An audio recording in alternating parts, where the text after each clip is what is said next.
فيلمنا بيبدأ مع بط موظف بسيط في شركة تنظيف أحواض سباحة، وبيكون في بيت بيشوف شغله وفجأة بيطلع شنطة مليانة أسلحة وبيلبس قناع على وشه وبيقتحم البيت وبيركب سلك حاد في مستوى الرقبة وبيكمل تدوير في الشقة لحد ما بيلاقي ست عجوزة بتسأله هو بيعمل ايه في شقتها، لكن فجأة بيضربها بالنار فبتقوم مرة تاني وبنعرف انها مصاصة دماء ومش بتموت بالسهولة دي، وبتهجم الست عليه فبيحاول يسيطر عليها وبيجيبها ناحية الشمس وبيتحرق جلدها وبيفضل مكمل عليها لحد ما بيقتلها، وبيظهر مصاص دماء تاني بيعدي من السلك وبتتقطع رقبته، وبعدها بيقلع أنيابهم وبيحطها في علبة صغيرة وبيطلع على بيته عشان يستحمى وبيلبس هدومه وبيروح لبنته المدرسة اللي اتأخر عليها 3 مرات في أسبوع واحد، وبياخدها عشان ياكلوا آيس كريم، وبعدها بيروحوا بيت طليقته ليزا اللي بتقوله إنها هتعرض البيت للبيع وتروح تعيش مع أمها لأن العيشة هنا مش جايبة همها ولا حتى قادرين يدفعوا مصاريف المدرسة بتاع بنتهم، وبيعرف بط إن المصاريف $4000 ده غير عملية بنته اللي هتكلف $5 كمان، فبيقول لها تستنى اليوم الاثنين وهيتصرف في $10000 وكل ده هيتحل،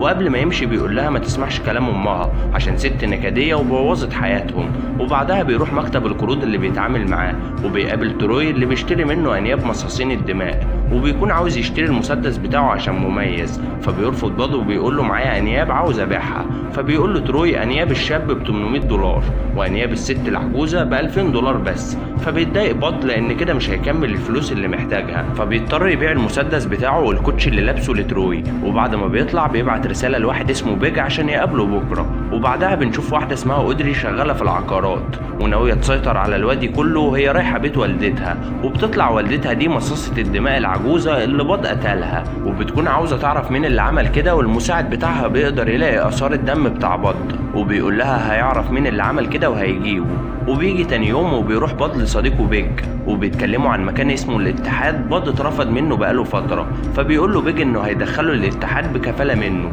وبيكون المكان مخفي جوه مغسلة بسيطة وبيكون لازم بصمة عشان يدخله، وبيروحوا لرالف المدير اللي بيكون محضر ملف بالمشاكل اللي عملها بط، فبيحاول بيج يتوسط لبط عشان ياخد فرصة أخيرة ومش هيعمل مشاكل تاني، وبالفعل بيوافق رالف وبيرجعه تاني للاتحاد، لكن هيبقى فيه مراقبة كويس وعند أول غلطة هيطرد نهائي، وهيكون معاه وكيل من الاتحاد في المهام الجاية، وممكن بعد أسبوع بدون مشاكل يستفيد بالرعاية الصحية تاني، وبعدها بيروحوا للقفص وده مكان بيبيعوا فيه الأنياب، وبيديله الأنياب وبيكون أسعارها كويسة، لكن الموظف بيقول إنه هيخصم منها المستحقات القديمة، وقبل ما يمشي بيجي رالف عشان يعرفه على زميله في الشغل سيس اللي هيبقى معاه بعد كده، وبيقول لسيس وقت ما بط يغلط يعرفه على طول عشان يطردوه، وبيجي وقت الشغل وبيروح سيس وهو لابس بدلة عشان ما يشدش الانتباه، فبيقول له بط ازاي بدلة زي دي في عز الصيف ما تجذبش الانتباه، وبيكون بط بيعمل الأسلحة بنفسه عشان لما يقتل فامباير ما يرجعش تاني للحياة، وبعد ما بيخلصوا بيتحركوا على ملجأ حيوانات، وبيكون سيس مش فاهم هما بيعملوا ايه عند الملجأ،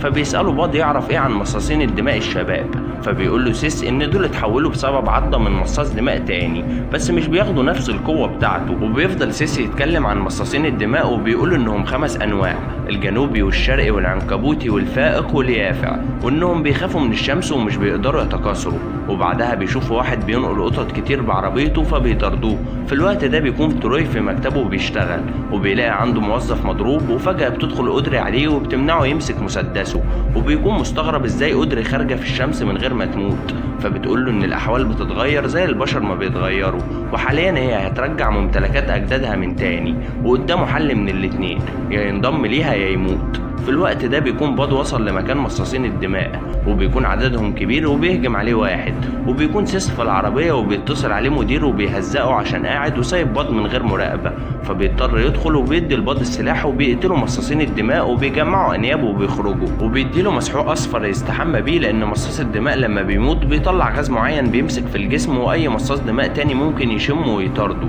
وبيجي تاني يوم وبيكون بط عارف ان سيس بيكتب المخالفات اللي بيعملها عشان يبلغها للاتحاد، ومن ضمنهم انه مش بيبلغ الاتحاد بكل خطوة بيعملها، وبعدها بيتحركوا على محل تروي عشان عاوز منه اسلحة، ولما بيدخل بيلاقوا الموظفين ميتين بطريقة وحشية، وبيروح لتروي بيلاقي اسنانه مخلوعة ومكتوب بها اسمه، فبيفهم ان في مصاص دماء تاني بيطارده، وبيكون سيس عاوز يكلم الاتحاد ويبلغهم لان لازم يبلغ الاتحاد والا هيتوقف 30 يوم، فبيقول بط بلاش دلوقتي لانه عارف الاتحاد هيطرده نهائي، وبيروحوا بعدها لمكان تاني فيه مصاصين دماء وبيفضلوا يراقبوا البيت من بعيد، وبيكون بط محضر قنابل عشان لو قابل هجوم جوه، وبيدي لسيس قنبله وبيقول له انا مش عارف هم شغالين ولا لا، وبيقابلوا 2 زمايلهم من الاتحاد اسمهم ديل ومايك، وبيكون جالهم نفس البلاغ وبيقولوا لبعض يا اما يتعاونوا مع بعض يا الا يقتحم البيت لوحده وهم ياخدوا الانياب على الجاهز. فبيضطر باد يوافق ويقسموا الانياب بينهم، وبيدخل سيس وهو لابس دعامة رقبة عشان تحميه لو مصاص دماء هجم عليه.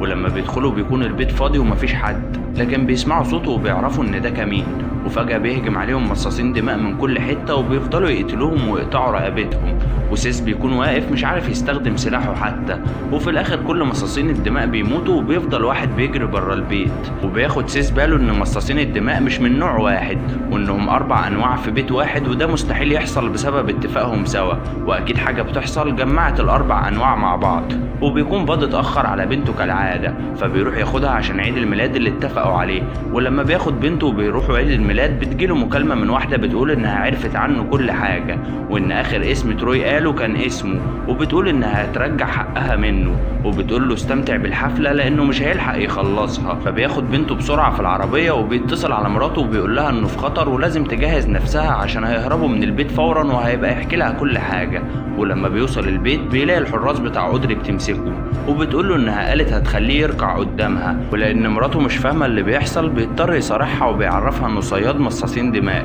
وبتأمرهم أودري ياخدوا بنته ومراته ويسيبوا لها باد لوحده. وفجأة حد بيضربه وبيفقد الوعي، ولما بيصحى بيلاقي بنته ومراته اختفوا وسيس مضروب ومليان دم. وبيكون سيس حاسس بقوة غير عادية، وده عشان اتحول لمصاص دماء، وبيحاول يهجم على باد لكن بيقطع راسه فورا وبيكون متضايق من اللي عمله. وبيتحرك بعدها البيت واحدة جارته ليها علاقة بأودري وبيجبرها تقول كل اللي تعرفه، وبيعرف منها ان الست العجوزة اللي قتلها تبقى ام أودري، وانها بتشتري كل البيوت عشان ناوية تنقل مصاصين الدماء للمدينة ويستولوا عليها زي زمان. فبيخلي جارته توديه لمكان أودري وبيكون فيه مصاصين دماء كتير ومش قادر عليهم. وهنا بيجي صاحبه بيج وبيقضي عليهم وبينقذ صاحبه، وبيتحرك بعدها عن طريق النفق عشان ينقذ مراته وبنته. وهنا بيقابلوا مصاصين دماء اكتر وبيتعض بيج، فبيضطر باد يحبسه في قفص عشان محدش يوصل له. وبيقدر بعدها يوصل لمراته وبنته وبتقول له انها هتخليه يندم على اللي عمله، وبتفضل تضرب فيه. وقبل ما تقضي عليه بتطعنها مراته من ظهرها، لكن طبعا ما بتتأثرش بالكلام ده،